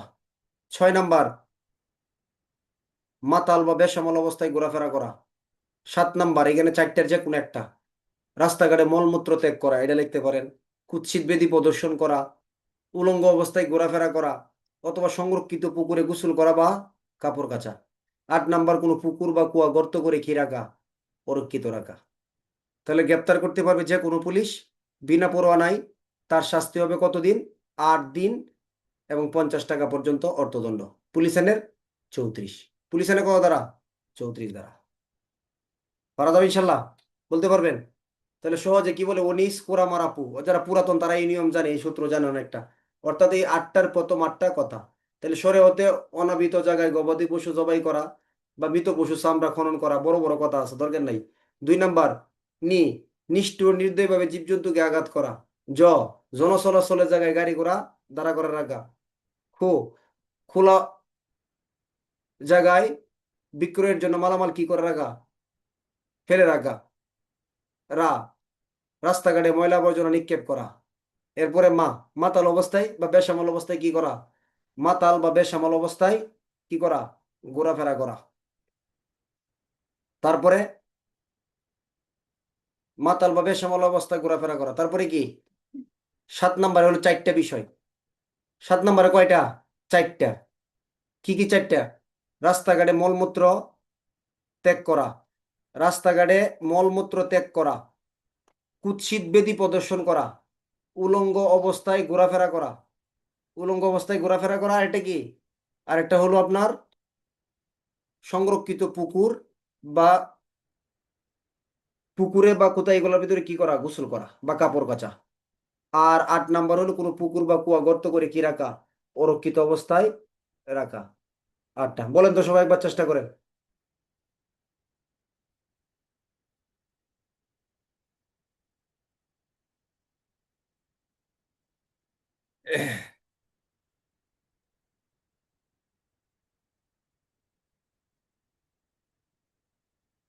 এরপরে আসেন। আচ্ছা, পারবেন সবাই ইনশাল্লাহ। পুলিশ আইনে 34 টাইপের ক দ্বারা চিত্ত বিনোদন স্থলে দর্শক প্রবেশের টিকিট নির্দিষ্ট মূল্যের চাইতে অতিরিক্ত মূল্যে বিক্রয় করা যাবে না, বিক্রয়ের প্রস্তাবও দেওয়া যাবে না। 34 টাইপের ক এর 1। 2 হলো, যদি কোনো ব্যক্তি এই কাজটা করে তাহলে তার শাস্তি ম্যাজিস্ট্রেট আদালতে বিচারে। আগে ছিল কত টাকা? 50 টাকা। 34-এর কতে কত টাকা হবে? 100 টাকা।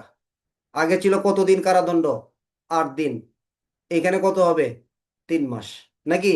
এখানে হবে 3 মাস। 3400 টাইপের কয়ের 2। আর এই অপরাধগুলা করার জন্য যদি করে, তাহলে সার্জেন্ট বা সাব ইন্সপেক্টর পদমর্যাদার অফিসার তাদেরকে কি করতে পারবেন? বিনা পরোয়ানায় গ্রেপ্তার করতে পারবেন। পুলিশ আইনে 3400 টাইপের কয়ের 1, 2, 3। তাহলে চিত্ত বিনোদন স্থলে, মানে সিনেমা হলের টিকিট, কোনো যাত্রাপালার টিকিট, কোনো সার্কাসের টিকিট, এটা নির্দিষ্ট মূল্যের চাইতে অধিক মূল্যে কখন? পুনরায়। আপনি সৈকত, আপনি একটা টিকিট কিনছেন, এই টিকিটটা 100 টাকাতে ক্রয় করলেন, পরবর্তীতে একজনের কাছে বললেন ভাই আমি টিকিটটা 200 টাকা বিক্রি করবো, ক্রাইসেন্স। বিক্রি করেন নাই, অপরাধ হবে? হ্যাঁ, প্রস্তাব দিছেন, এটাই অপরাধ। তাহলে বিক্রয় করা অথবা বিক্রয়ের জন্য কি দেয়া? প্রস্তাব দেয়া। বিক্রয় করা বা বিক্রয়ের জন্য যদি কেউ প্রস্তাব দেয়, তাহলে পুনরায়। এখন আপনি 100 টাকার টিকিট কিনছেন, আবার জরুরি কাজ পড়ে গেছে, আপনি আবার 100 টাকায় বিক্রি করে ফেলছেন এই টিকিটটা, অপরাধ হবে কি না? 100 টাকাতে টিকিট কিনছিলেন, আবার 100 টাকায় বিক্রি করে দিয়েছেন, অপরাধ হবে না? হবে? হবে না। কারণ নির্দিষ্ট মূল্যের চাইতে আপনি অধিক মূল্যে কি করেন নাই? বিক্রি করেন নাই বা বিক্রয়ের প্রস্তাবও দেন নাই। তাহলে 34-এর 1 নির্দিষ্ট মূল্যে নাকি নির্দিষ্ট মূল্যের অধিক মূল্যে? অধিক মূল্যে। কোনটা? বিক্রয় করা যাবে না, বিক্রয়ের জন্য প্রস্তাবও দেওয়া যাবে না। 2 বলতেছে যদি কেউ এই অপরাধটা করে তাহলে তার শাস্তির বিধান কি? 50 টাকার জায়গায় টাকা হবে কত? 100 টাকা। আগেটা ছিল 50, টাকা হবে কত? 100। আর শাস্তি হবে কত মাস? ওইখানে ছিল 8 দিন, এখানে হলো 3 মাস। এই শাস্তির জায়গাগুলো একটু মনে রাখবেন। পুলিশ আইনে 34 কয়ের 3 ও শ টাইপের ক, কিন্তু মূল ধারা কিন্তু এটা 34 শ টাইপের ক।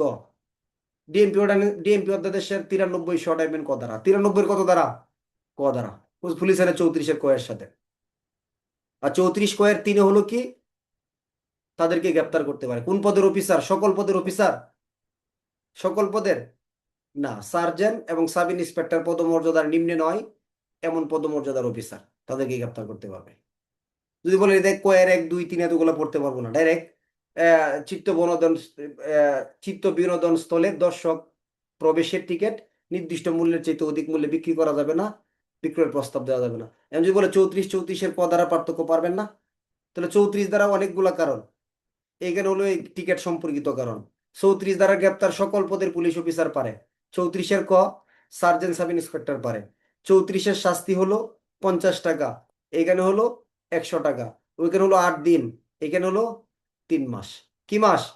3 মাস। আর অনেক কিছু লিখতে পারবো ইচ্ছা করলে 34 দ্বারা গুলো ভেঙে ভেঙে। 35 দ্বারা এগুলো প্রশ্ন হয় না। ধরেন কনস্টেবলের পদের উপরের অফিসার যারা আছে, কনস্টেবলের পদের উপরের অফিসার, এদের বিরুদ্ধে যদি কোনো ধরনের ব্যবস্থা গ্রহণ করতে হয়, কনস্টেবল পদের পুলিশ কর্মচারীর বিরুদ্ধে যদি এই পুলিশ আইনের অধীনে কোনো অভিযোগ উত্থাপিত হয়, তাহলে ম্যাজিস্ট্রেটের ক্ষমতা প্রয়োগ করে এমন অফিসার দ্বারাই এটা অনুসন্ধান করাইতে হবে, এমন অফিসার দ্বারাই তদন্ত করাইতে হবে এবং অপরাধ নির্ণয় করাইতে হবে। ধারা কত? 35। বুঝছেন বিষয়টা? তাহলে কনস্টেবলের উপরে যারা আছে এরা যদি অভিযুক্ত হয়, তাহলে তাদের বিরুদ্ধে অভিযোগের তদন্ত এবং অপরাধ নির্ণয় কে করতে পারবেন? সাব ইন্সপেক্টর, থানার ভারপ্রাপ্ত কর্মকর্তা, নাকি ম্যাজিস্ট্রেটের ক্ষমতা প্রয়োগ করতে পারে এমন অফিসার? তাহলে ম্যাজিস্ট্রেটের ক্ষমতা প্রয়োগ করতে পারে এমন অফিসার দ্বারা। এগুলো প্রশ্নমুখী খুব একটা হয় না। 36, 36 ধারাটা হলো পুলিশ আইনে যেটা অপরাধ, এটা প্রবিধানে অপরাধ বা দণ্ডবিধি আইনে অপরাধ, এরকম আছে কিনা? এমন একটা বিষয়, এটা পুলিশ আইনের অধীনে অপরাধ হয়ে গেছে। যেমন বলেন একটা যে পুলিশ আইনে অপরাধ, অন্য আইনে অপরাধ, এমন এমন একটা কথা বের করেন। আপনারা তো দণ্ডবিধি পড়ে আসছেন না। আচ্ছা,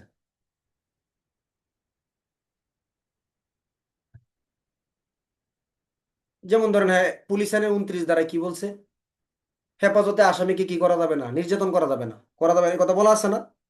আবার দণ্ডবিধি আইনও বলছে যে অপরাধের স্বীকারোক্তি আদায় বা সম্পত্তি প্রত্যর্পণে বাধ্য করার জন্য যদি কেউ কি করে? আঘাত করে। কি করে? আঘাত করে বা গুরুতর আঘাত করে। আছে কি না? কত দ্বারা? দণ্ডবিধি আইনে 330, 31 দ্বারা। এখন পুলিশের দুইটা ধরনের আঘাত, তাহলে দণ্ডবিধি আইনের অনুসারে শাস্তির পরিমাণ কিন্তু বেশি, পুলিশ আইনের শাস্তির পরিমাণ এই জায়গাতে কি কম। এখন দেখতেছে এটা পুলিশ আইনেও অপরাধ, দণ্ডবিধি আইনেও কি হয়ে গেছে? অপরাধ হয়ে গেছে। অথবা এটা পুলিশ আইনেও অপরাধ, প্রবিধানও দেখা যাচ্ছে এটা অপরাধের আওতায়। তাহলে এটাকে যদি অন্য আইনেও অপরাধ হয়ে থাকে, অন্য আইনে যদি শাস্তি দিতে চায়, তাহলে পুলিশ আইন কি করবে না? কোনো ধরনের বাধা বা প্রতিবন্ধকতা সৃষ্টি করবে না। এই দণ্ডবিধি আইনে বলা আছে 5 ধারায়, যে দণ্ডবিধি আইনে এমন আইন, অন্য আইনেও যদি এটা অপরাধ হয়ে থাকে, কোনো বিশেষ আইন, স্থানীয় আইন, সামরিক আইনের বিধানগুলোকে কি করবে না, ব্যাহত করবে না, ধ্বংস করবে না। তার মানে পুলিশ আইন কি অন্য আইনকে বাধা দিবে? পুলিশ আইনেও অপরাধ, অন্য আইনেও অপরাধ। অন্য আইন যদি শাস্তি দিতে চায়, পুলিশ আইন কোনো বাধা দিতে পারবে না। তবে একবার পুলিশ আইনে শাস্তি হইলে এই অপরাধের জন্য তাকে আবার অন্য আইনে কি দেওয়া যাবে না, শাস্তি প্রদান করা যাবে না। ধারা হলো পুলিশ আইনের কত ধারা? 36 ধারা। পুলিশ আইনের পরবর্তী ধারা হলো 37, কোনো দরকার নাই। 38, 39, 40, 41 ধারা বাতিল। 38, 39, 40, 41 কি বাতিল। 42 এবং 43 পুলিশ আইনে পুলিশের সুযোগ সুবিধা সংক্রান্ত প্রশ্ন আসে। কি সংক্রান্ত? পুলিশ আইনে পুলিশের কি সুযোগ সুবিধা সংক্রান্ত।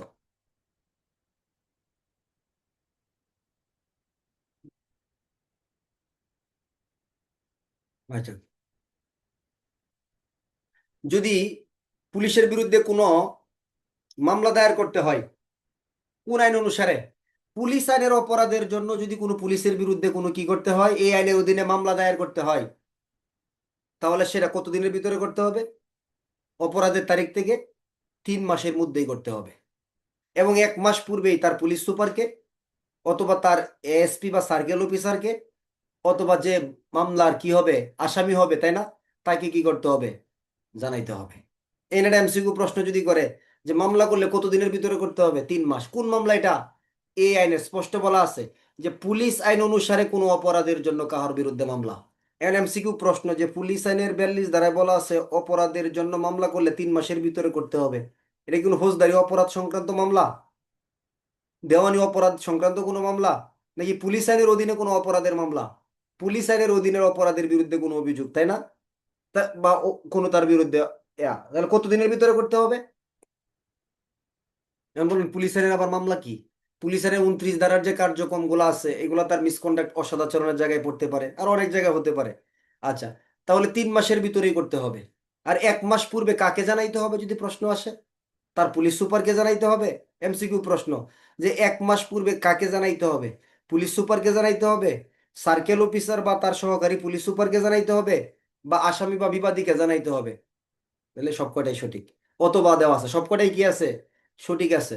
এবং যদি কোনো সদস্যের বিরুদ্ধে অপরাধের জন্য ফৌজদারি মামলা করা হয়, তাহলে তার বিরুদ্ধে কি করা যাবে না, কোনো দেওয়ানি মামলা করা যাবে না। ধারা হলো কত? 42 ধারা।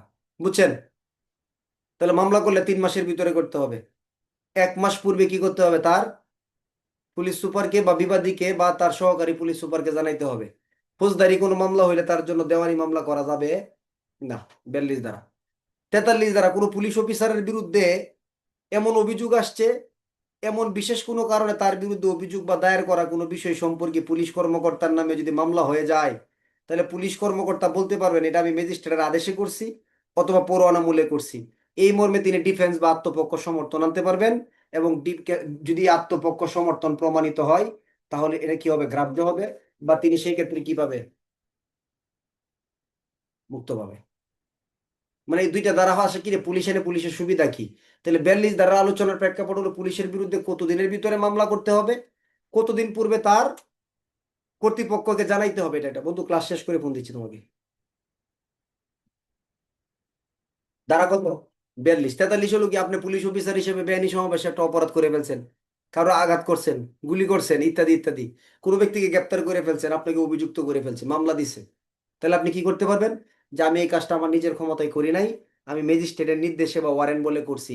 এই মর্মে আপনি আত্মপক্ষ সমর্থন আনতে পারবেন, আইনে আছে আর কি। আত্মপক্ষ কি আনতে পারবেন, সমর্থন আনতে পারবেন, এবং এটা কি হবে, গ্রাহ্য বা গ্রহণযোগ্য হবে, যদি আপনার সমর্থন যুক্তিসঙ্গত হয়। ধারা হলো কত? 43 ধারা। পুলিশের আরেকটা ধারা গুরুত্বপূর্ণ ধারা 44 ধারা, জিডি বা জেনারেল ডায়েরি। 46টা ধারা আছে, 45 এবং 46 ধারা পড়তে হয় না, প্রশ্ন করে না। 44 ধারাটা জেনারেল ডায়েরি সংক্রান্ত আলোচনা। জেনারেল ডায়েরি সম্পর্কে কমন কয়েকটা বিষয় মনে রাখা জরুরি। জেনারেল ডায়েরি লিপিবদ্ধ করার দায়িত্ব কার, প্রশ্নগুলো উত্তর দিয়ে যান আপনারা, দেখেন কয়টা পারেন। জেনারেল ডায়েরি লিপিবদ্ধ করার দায়িত্ব কার? উত্তর হলো থানার ভারপ্রাপ্ত কর্মকর্তার, তাই না? থানার ভারপ্রাপ্ত কর্মকর্তা। সেকেন্ড প্রশ্ন, জেনারেল ডায়েরি কোথায় থাকবে, থানায়? ক। খ স্থায়ী ফাঁড়িতে। গ অস্থায়ী ফাঁড়িতে। সঠিক উত্তর কি হবে বলেন? সঠিক উত্তর কি হবে? জেনারেল ডায়েরি থানায় স্থায়ী এবং অস্থায়ী ফাঁড়ি সব জায়গাতেই থাকবে, বুঝছেন? জেনারেল ডায়েরি থানায় স্থায়ী এবং অস্থায়ী ফাঁড়িতেও থাকবে। এটা এমসিকিউ প্রশ্ন দিয়ে দিবি কিন্তু, বলবেন এটা আবার কেমন প্রশ্ন, এরকমই কিন্তু। আচ্ছা, জেনারেল ডায়েরির ক্রমিক নাম্বার কিরকম হবে? দৈনিক ক্রমিক নাম্বার হবে, মাসিক নাকি বাৎসরিক? জেনারেল ডায়েরির ক্রমিক নাম্বার হবে মাসিক ক্রমিক নাম্বার কি? মাসিক ক্রমিক নাম্বার হবে। এজাহারের ক্রমিক নাম্বার কিরকম হবে? এজাহারের ক্রমিক নাম্বার মাসিক ক্রমিক নাম্বার হবে। এজাহার এবং জেনারেল ডায়েরি দুইটার ক্রমিক নাম্বার কি হয়? মাসিক হয়।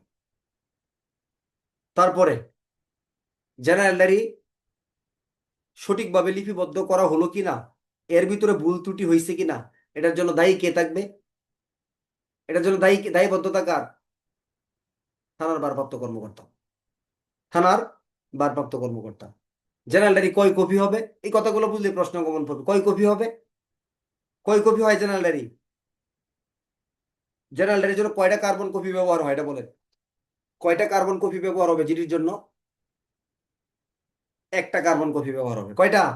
জেনারেল ডায়েরির কার্বন কপি হবে একটা। তাহলে কপি হবে কয়টা? একটা কার্বন কপি দিলে কপি হবে কয়টা? দুইটা। দুই কপি হবে। একটা হলো পেন্সিল কপি আর একটা হলো carbon copy. General diary pencil copy কোথায় থাকবে? এমসিকিউ প্রশ্ন। জেনারেল ডায়েরির পেন্সিল কপি বা মূল কপি কোথায় থাকবে? থানায় থাকবে? ম্যাজিস্ট্রেটের কাছে যাবে? নাকি সার্কেল অফিসের কাছে, সার্কেল অফিস বা সিআই অফিসে প্রেরণ করতে হবে? জেনারেল ডায়েরি মূল কপি থানায় বা ফাঁড়িতে থাকবে। সিআই বা সার্কেল ইন্সপেক্টরের কাছে কোনটা যাবে?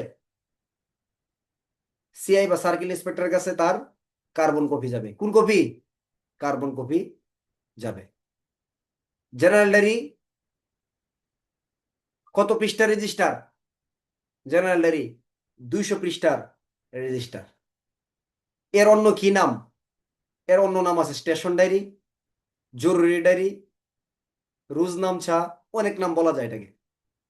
জেনারেল ডায়েরির বিপি ফরম নম্বর কত?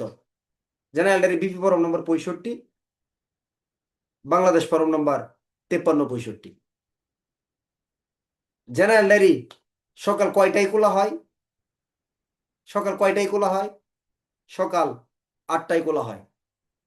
কয়টায় বন্ধ করা হয়? 8টায় বন্ধ করা হয়। 8টা টু 8টা ডিরেক্ট। 7টা 59 এগুলো কোনো শব্দ নেই। বইয়ের ভাষা যেটা আছে 8টা টু 8টা। 8টায় খোলা হয় এবং 8টায় কি করা হয়? বন্ধ করা হয়। জেনারেল ডায়েরি কত ঘন্টার জন্য ব্যবহার করা হয়? 24 ঘন্টার জন্য ব্যবহার করা হয়। কত ঘন্টার জন্য? 24 ঘন্টার জন্য ব্যবহার করা হয়। জেনারেল ডায়েরি কি আদালতে বিচার কার্যক্রমে সাক্ষ্য হিসেবে গণ্য হবে? হ্যাঁ, জেনারেল ডায়েরি বিচার আদালতে সাক্ষ্য হিসেবে গণ্য হবে। এটা কি সরকারি দলিল? হ্যাঁ, জেনারেল ডায়েরি একটা সরকারি দলিল। সাক্ষ্য আইনের 35 ধারায় সরকারি দলিল হিসেবে অনলাইন জিডি 35 ধারা মোতাবেক কি হিসেবে? অনলাইন জিডি সরকারি দলিল হিসেবেও কি হবে? সাক্ষ্য আইনের 35 ধারায় প্রাসঙ্গিক হবে। জেনারেল ডায়েরি দেখে কি থানা পরিদর্শন করা যায়? স্পষ্ট বলা আছে পুলিশ আইনে যে পুলিশ অফিসার যখন থানা পরিদর্শন করবেন তখন কি দেখবেন? কি দেখবেন? কি দেখে থানা পরিদর্শন করবেন? জেনারেল ডায়েরি নাকি থানা পরিদর্শন রেজিস্টার? এই প্রশ্নের উত্তর কিন্তু অনেকে লিখে ফেলবেন থানা পরিদর্শন রেজিস্টার। তাহলে আসলে কি? জেনারেল ডায়েরি দেখে থানা পরিদর্শন করবেন। আর পরিদর্শন করার পরে যে পরিদর্শন নোট করবেন এটা কোথায়? পরিদর্শন রেজিস্টারে। বুঝতে পারছেন? জেনারেল ডায়েরি কত বছর পরে আদালত বা ঊর্ধ্বতন অফিসারের অনুমতি নিয়ে ধ্বংস করা যায়? মানে কত বছর সংরক্ষণ করতে হবে? জেনারেল ডায়েরি 5 বছর সংরক্ষণ করা যাবে।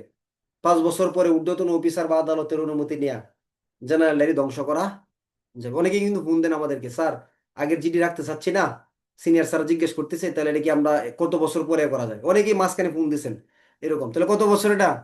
5 বছর। জেনারেল ডায়েরির নকল ঊর্ধ্বতন অফিসারের অনুমতি ছাড়া এর নকল কোনো ব্যক্তিকে কি করা যাবে না?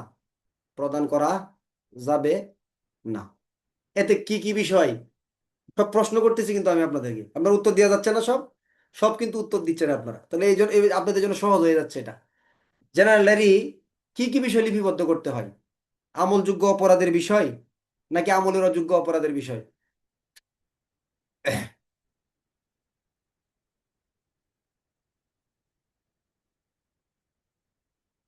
আজকে আমার এক ছাত্রের কনফার্ম পরীক্ষা গেছে, বুঝছেন? মানে আমি তো রিজার্ভ অফিসে আরো তো ওনাকে ফুটাবে নিয়ে গেলাম।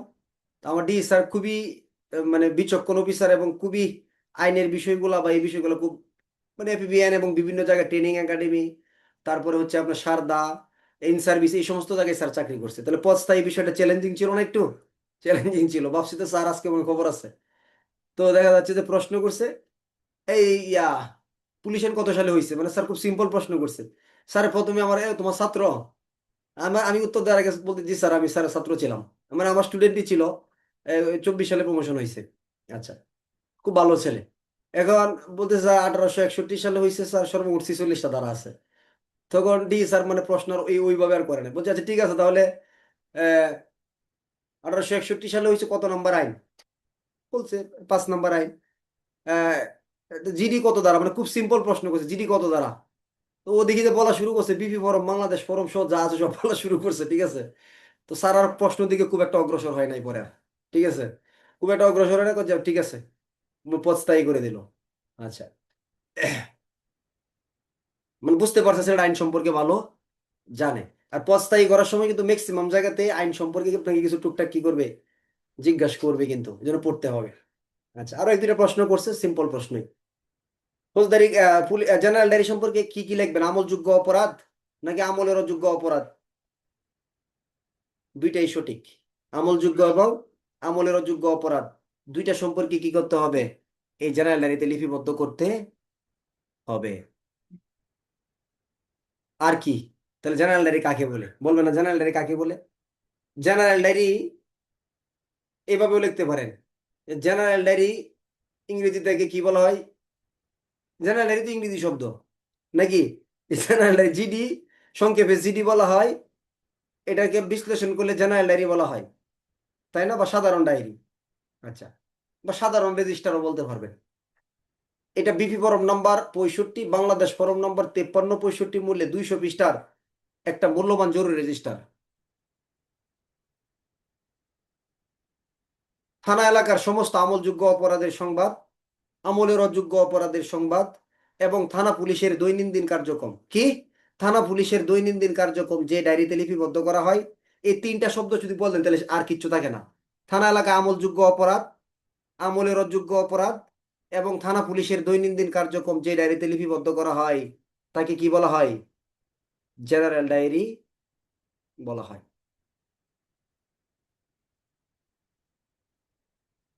তাহলে আমলযোগ্য, আমলের অযোগ্য অপরাধ এবং থানা পুলিশের দৈনন্দিন কার্যক্রম। তাহলে আমলযোগ্য, আমলের অযোগ্য দৈনন্দিন কার্যক্রম বলতে গেলে শেষ হবে? কোনো ব্যক্তিকে গ্রেপ্তার করা হলে, থানায় হাজির করা হলে, থানা থেকে বের করা হইলে, থানার ভারপ্রাপ্ত কর্মকর্তার দায়িত্ব, প্রহরীর দায়িত্ব, কোনো অসুস্থতা সম্পর্কিত, তাই না? অর্থাৎ কোনো থানা এলাকার ভিতরে কোনো কিট ফেরেট, ক্যানাইন ফেরেট, তাই না? এরপরে চৌকিদার ফেরেট, মানে যা আছে কার্যক্রম, ছাগল হারাই গেল, মহিষ হারাই গেছে, প্রাকৃতিক দুর্যোগ, এলাকার ভিতরে কোনো ধরনের উৎসব অনুষ্ঠান, কোনো ব্যক্তিদের আগমন, গুরুত্বপূর্ণ ব্যক্তিদের আগমন, যা আছে সব কোথায় কি করা হয়? জিডিতে লিপিবদ্ধ করা হয়। জেনারেলের আবিষ্কার কোথায় থেকে হয়েছে বলেন? জেনারেলের আবিষ্কার কি ফৌজদারি কার্যবিধি আইনে? ক। জেনারেলের আবিষ্কার কি পুলিশ আইনে? খ। জেনারেলের আবিষ্কার কি পুলিশ প্রবিধানে? গ। হাত উঠান তো দেখি, কে কোনটার সাথে একমত। যারা ফৌজদারি তারা 1 আঙ্গুল উঠাবেন, যারা পুলিশ আইনে তারা 2 আঙ্গুল উঠাবেন, যারা প্রবিধানে তারা 3 আঙ্গুল উঠাবেন। জেনারেলের আবিষ্কারটা কোথা থেকে হয়েছে?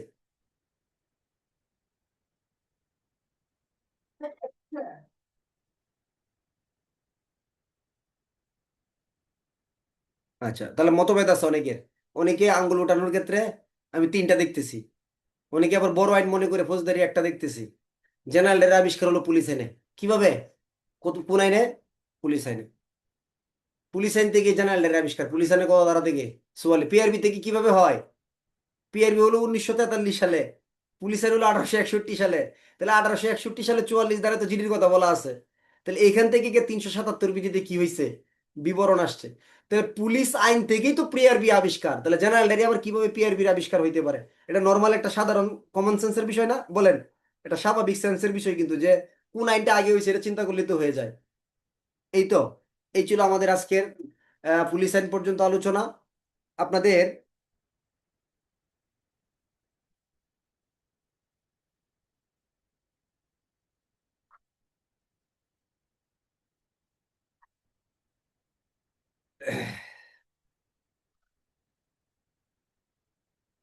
3 নম্বর পরীক্ষার যে প্রশ্ন ছিল, গ্রুপের মেসেজগুলো আবার একটু অনুরোধ করতেছি, আপনারা দেখবেন, আবার একটু কি করবেন, দেখবেন। আমি অনেক সময় এভাবে সিম্পলি উত্তর আপনাদের ক্লাসে দিয়ে দিব, প্রশ্নের আলোচনা করে দিব, খাতা সম্পর্কে আলোচনা করব। কিন্তু আপনারা কোনো লিখিত পরীক্ষা যদি মিস করেন, আমি আজকে আপনার খাতায় লিখে রাখেন আমার কথাটা। ধরেন আমি 45টা লিখিত পরীক্ষা নিব, যদি আল্লাহ বাছায় রাখে। ধরেন আপনার ছাত্র যে কয়জন আছে এটা আমার দেখার বিষয় না। ধরেন 100 স্টুডেন্ট আছেন ক্লাসে, 100 স্টুডেন্টই 45টা লিখিত পরীক্ষায় অংশগ্রহণ করছেন, একদম সঠিকভাবে, কোনো গাইডের সহযোগিতা ছাড়া, নির্দিষ্ট সময় ধরেই। বোঝার চেষ্টা করেন কত ঘন্টা। ধরেন যে পরীক্ষাটা 2 ঘন্টা নিব, 2 ঘন্টায় দিবেন। আবার মাঝে মাঝে 3 ঘন্টার পরীক্ষা নিব লেখার, টেস্টের জন্য, যে আপনি 3 ঘন্টায় টানা লেখার পরেও আপনার হাত ব্যালেন্স থাকে কিনা। 3 ঘন্টার পরীক্ষাও হবে, তাহলে 3 ঘন্টার পরীক্ষাতে যখন অভ্যাস হবে, তখন 2 ঘন্টার পরীক্ষা আপনার জন্য ইজি হবে। তাহলে যতটুকু সময়ের পরীক্ষা নিব, এতটুকু সময়ের ভিতরেই পরীক্ষা দিবেন। 45টা ধরেন লিখিত পরীক্ষা অংশগ্রহণ করবেন, আপনার সিরিয়াল কোনোভাবে 100-র বাইরে যাবে না, আমি গ্যারেন্টি দিলাম। যান, এখন আপনি দেখেন এটা পারবেন কিনা। আমি আপনার খাতা কখন দেখছি কিনা, রেজাল্ট শিটে আপনার নাম আসছে কিনা। মিস্টেক হইতে পারে, অনেক লোক আপনারা নিজেও জানেন, হয়তো রেজাল্ট শিটে নাম আসে নাই, কিন্তু আপনি যে 2 ঘন্টা 3 ঘন্টা লেখলেন, এটা আপনার লাভ। আমি আপনাকে বলে দিলাম যে আপনি 45টা লিখিত পরীক্ষায় অংশগ্রহণ করেন, নির্দিষ্ট সময়ের ভিতরেই দেন, কোনো গাইড বইয়ের সহযোগিতা না নিয়ে নেন। এখন থেকে 5টা প্রশ্নের উত্তর করার চেষ্টা করেন। আমি বললাম যে আপনি সিরিয়াল 100 বাইরে যাবে না। এখন বললাম আমরা সবাই যদি দেই, জীবনেও পারবেন না সবাই দিতে, এটা সম্ভবই না। এটা পারবেনই না আপনার 45টা লিখিত পরীক্ষায় অংশগ্রহণ করতে, হবে না আপনার দ্বারা এটা। কার দ্বারা? অনেকের দ্বারাই হবে না। আবার অনেকেই কি করবে, বলবে আমি আপনার চ্যালেঞ্জ গ্রহণ করলাম। হ্যাঁ, আপনি যদি চ্যালেঞ্জ গ্রহণ করে থাকেন, তাহলে এই রেজাল্ট আপনার জন্য অপেক্ষা করতেছে, আমি বলে দিলাম। গত বছর 1 থেকে 10-এর ভিতরে যে স্টুডেন্ট, 1 থেকে 9, 9 জন আমার ক্লাসের, এদের সবার খাতা পর্যালোচনা করে দেখছি, এরা 40টা পরীক্ষা অংশগ্রহণ করছে মিনিমাম লিখিত পরীক্ষায়। তাহলে এদের রেজাল্টের মূল মেরুদণ্ড কোথায়? লিখিত পরীক্ষায় অংশগ্রহণ করা। এইখানে লুকায়িত আছে আপনার মূল রহস্য। ঠিক আছে, বুঝতে বুঝতে পারছেন এগুলা? মানে আমার সাথে আপনি রাগ করলেন যে আমার তো রেজাল্টটা দিলেন না, ওই পরীক্ষার রেজাল্ট আমি পাইলাম না, মিস্টেক হয়ে গেল হয়তো। তাহলে আপনি এই রাগ করে কোনো লাভ নাই, আপনি আপনার মতো আপনার গতিতে কাজ চালান। আপনি আরো কি করবেন, আমার ক্লাসে দিবেন 45টা, দেবেন অন্য অন্য মাস্টারও পরীক্ষা নিচ্ছে, ওইখান থেকে আরো 45টা দিবেন, 90টা পরীক্ষা দিবেন আপনি। আপনি কি করবেন, আমি এটা বলবো না যে অন্য টিচারদের প্রশ্নের পরীক্ষা আপনি দিয়ে না, এরকম না। আপনি এগুলো কি করবেন, খুঁজে খুঁজে নিয়ে আসবেন আছে কোন মাস্টারের পরীক্ষা নিছে। একটা বেসমেন্টের সাথে সম্পর্ক রাখবেন, যে ওই স্যারে কি পরীক্ষা নিয়েছে, প্রশ্নগুলো আমারে দিও, ওইগুলোও পরীক্ষা দিবেন আপনি। অর্থাৎ এর কোনো বিকল্প নাই, হতে পারে না।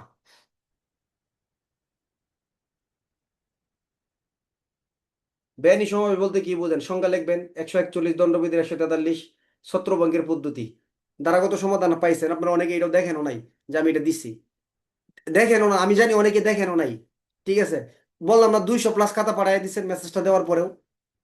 তো খাতা পাঠানোর কথা কোনটা, আগামী 24 ঘন্টার ভিতরে 4 নম্বর পরীক্ষার খাতা পাঠাবেন, পরে আবার 5 নম্বর পরীক্ষার প্রশ্ন দেওয়া হবে আপনাদেরকে। ঠিক আছে, আপনি পরীক্ষা দিতে হবে। তাহলে বেআইনি সমাবেশ ছত্রভঙ্গের ইতিমধ্যে তো আপনারা এখন গাইড বই হাতে পেয়ে গেছেন, মাঝে মাঝে ওইগুলা পরীক্ষা দেওয়ার আগে দেখবেন, যে প্রশ্নগুলো হয়েছে সবগুলো পরীক্ষা দেওয়ার আগে দেখে ফেলবেন গাইড বইয়ে, সবগুলোই তো আছে। দেখে পরে পরীক্ষা দিবেন, কিন্তু যখন পরীক্ষা দেওয়া শুরু করবেন তখন আর বই খুলবেন না, তখন আর কি করবেন না, বই খুলবেন না। তাহলে 27, 28, 29, 30-এর কথাগুলো লিখবেন। পেনাল কোড আইনের যেহেতু পড়াই নাই, এখন আপনার না লিখলেও চলবে, যখন পড়াবো তখন ওই জায়গাগুলো আপনি কি করবেন, যুক্ত করবেন। স্বীকারোক্তি লিপিবদ্ধ করার ক্ষমতার মূল ধারা কোনটা? ক্ষমতার ধারা 364, তাই না? 364 না? না, লেখার ক্ষমতার দ্বারা হলো স্বীকারোক্তির 164, তো 164-কে আপনাকে কি করতে হবে, ফোকাস করতে হবে। এখন 364 লিখতেছেন, নিয়ম লিখতেছেন, এগুলা কোনো বিষয় না, 164-র কথা লিখলেই হবে। তার নাম্বার হলো কত? 3। আমলের অযোগ্য অপরাধে তদন্ত প্রক্রিয়ার ক্ষেত্রে সরল বিশ্বাসে হাত তুলেন। আমলযোগ্য অপরাধে তদন্ত প্রক্রিয়া কি লিখে ফেলছেন, বলেন? আমলের অযোগ্য অপরাধের তদন্ত প্রক্রিয়া আসছে, আমলযোগ্য লিখে ফেলছেন, এরকম কেউ আছেন না? অবশ্যই আছেন, অবশ্যই আছেন, অনেকেই আছেন, লেখছেন আপনি। কেন জানেন? এই যে মনোযোগ নাই, দেখেন নাই, প্রশ্ন পড়েন নাই। তাহলে আমলের অযোগ্য অপরাধ তদন্ত প্রক্রিয়ার 155 1, 2, 3 লিখবেন। প্রবিধানের 268 বিধি, 254 বিধিতে লাস্টে একসাথে লিখে দিবেন। এখন যদি বলেন যে 155 1 এই 2 1 3 1, এগুলো বলার দরকার আছে? এগুলো বলার দরকার নাই। এখন মাঝে মাঝে পরীক্ষা নিব, খাতা গুছানো সম্পর্কিত কৌশল উপস্থাপনার বিষয়গুলা মাঝে মাঝে আমাদের আলোচনা করতে হবে, যে এই বিষয়গুলো করতে হবে। কনস্টেবল কর্তৃক মৌখিক এবং লিখিত এজাহার গ্রহণের পদ্ধতি কি? কত বিধি লিখবেন? দুনিয়ার কিচ্ছা কাহিনী লিখে লাভ আছে? পুলিশ প্রবিধানের 243-এর বিধি লিখতে হবে। দুইটা প্রক্রিয়া, মৌখিক ভাবে আসলে এই করবেন, লিখিত ভাবে আসলে কি করবেন, এই করবেন। ঠিক আছে, তাহলে মৌখিক ভাবে আসলে কি করবেন, জিডিতে লিপিবদ্ধ করবেন, লিখিতভাবে আসলেও। মৌখিকভাবে আসলে সংবাদদাতাকে ওসির কাছে পাঠাবেন। লিখিতভাবে আসলে তিনি নিজেই কি করবেন, নিয়ে যাবেন, লাস্টে নোট দিবেন। যদি খুন বা ডাকাতি এই সংক্রান্ত অপরাধের তথ্য হয়, বিষয় হয়, তাহলে কনস্টেবল নিজে গ্রেপ্তার সম্পর্কে ব্যবস্থা গ্রহণ করতে পারেন, সার্কেলকে রিপোর্ট দিবেন, এটা নিচে লিখে দিবেন। ফৌজদারি কার্যবিধি আইন অনুসারে আদালত কোন কোন ক্ষেত্রে তল্লাশি পরোয়ানা প্রদান করতে পারে? তাহলে আমরা এখন ফৌজদারিতে যে ধারাগুলো পড়ছি, অস্ত্র আইন তো আর পড়ি নাই, আমরা সাইবার তো পড়ি নাই, তাহলে ফৌজদারিতে শুধু, তাহলে 96, 98, 99 ক 100 ধারা, 96, 98, 99 ক 100 ধারা কি করতে পারেন, এগুলো ইস্যু করতে পারেন। প্রত্যক্ষদর্শী সাক্ষীকে থানায় হাজির করার জন্য পুলিশ অফিসারের ফৌজদারি ক্ষমতা এবং পদ্ধতি সম্পর্কে লিখুন। তাহলে প্রত্যক্ষদর্শী সাক্ষীর জন্য কিন্তু 160ও লিখতে হবে, 175ও কিন্তু বলা আছে যে অপমৃত্যুর ঘটনা সম্পর্কে জানে। দুইটা কথাই কিন্তু আপনাকে কি করতে হবে, টাচ করতে হবে। আপনি প্রশ্ন নিয়ে চিন্তা করবেন যে এটার সাথে রিলেটেড দ্বারা কোনটা আসে আর কোন ধারাটার ভিতরে যাওয়া যায়, এই বিষয়গুলোর দিকে আপনাকে একটু কি করতে হবে, লক্ষ্য রাখতে হবে। আগামীকালকে থেকে কিন্তু আপনাদের দণ্ডবিধির ক্লাস শুরু হবে ইনশাল্লাহ। দণ্ডবিধি কিন্তু সর্বাধিক চ্যালেঞ্জিং জায়গা বর্তমানে। সর্বোচ্চ প্রশ্ন দেখবেন আপনি, এই লাস্ট 3 বছরের প্রশ্ন দেখেন, সবচেয়ে বেশি প্রশ্ন দণ্ডবিধি আইন থেকে কিন্তু হয়, সবচেয়ে বেশি প্রশ্ন দণ্ডবিধি থেকে হয়। পুলিশের প্রতিরোধমূলক কার্যসমূহ লিখুন। নর্মালি হলো 149 থেকে 153 লিখলে যথেষ্ট। 149 থেকে কত, 153 লিখলে যথেষ্ট। কিন্তু ধারার গভীরতা বা অধ্যায়ের বিষয়বস্তু বুঝতে গেলে আমরা সেই জায়গায় কি করতে পারি, ওই যে 127-এর যে জায়গাগুলো আছে, 128, এই জায়গাগুলো কিন্তু অনেকটা প্রতিরোধমূলক অধ্যায়ের আওতায়ভুক্ত। আমরা নোটে ইচ্ছা করলে এগুলো দিয়ে দিতে পারবো। ঘোষিত ব্যক্তি ব্যতীত অপর কোনো নিরপরাধ ব্যক্তি সম্পত্তি ক্রুক করা হলে তা সম্পর্কে লিখুন। তাহলে নিরপরাধ ব্যক্তির ধারা কত, ওই যে 88, 6 ক থেকে গ, এই 4টা জায়গা হলো নিরপরাধ ব্যক্তির জন্য নির্ধারণ করা। এই 4টা ধারা আপনাকে লিখতে হবে। গত ক্লাসও তো পাইছেন ওই ব্যাচে। পার্থক্য লিখুন এজাহার এবং জেনারেল ডায়েরি। এজাহার এবং জেনারেল ডায়েরির পার্থক্য লিখুন, ঠিক আছে? পারবেন না ইনশাল্লাহ? পারবেন, পড়তে হবে। আচ্ছা, শান্তিরক্ষা এবং সদাচরণের মুসলেখার ভিতরে কি লিখুন, পার্থক্য লিখুন। এইগুলা পরীক্ষার আগে সমস্ত পরীক্ষাগুলার দুইটা সাজেশন পাবেন। একটা হলো ব্যতিক্রম ধর্মী কিছু প্রশ্ন ভিত্তিক সাজেশন উত্তর সহ দিব, আর একটা হলো যে 45টা বা 50টা পরীক্ষা নিব, এগুলোর উত্তর রেডি করে আরেকটা সাজেশন দিব। পরীক্ষার 1 সপ্তাহ আগে এগুলো পড়বেন দুমসে, দেখবেন সব প্রশ্ন কমন ইনশাল্লাহ। কথা বলতে পারছি? একটা আরেকটা ভিন্ন সাজেশন হবে কিছু ভিন্ন প্রশ্নের উপরে, আর এগুলা 50টা পরীক্ষার উত্তর রেডি করে আপনাকে আলাদা দিয়ে দিব।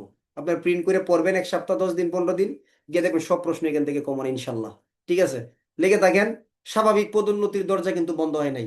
হয়তো ফাইলের পদোন্নতি বড় ফাইল হতেও পারে আবার, কিন্তু নর্মাল পদোন্নতির প্রসেস কিন্তু ঠিক আছে, এটা মাথায় রাখবেন। অনেকে হয়তো ভুল বুঝতেছে, বুঝবে। আপনি এই ভুলটা বুঝা আপনি নিজের ক্ষতি করেন না, আল্লাহর উপর ভরসা রাখেন। ঠিক আছে, আগামীকালকে দেখা হবে ইনশাল্লাহ। আর একটা ক্লাস আছে ফৌজদারির, যদি সুযোগ হয় আপনারা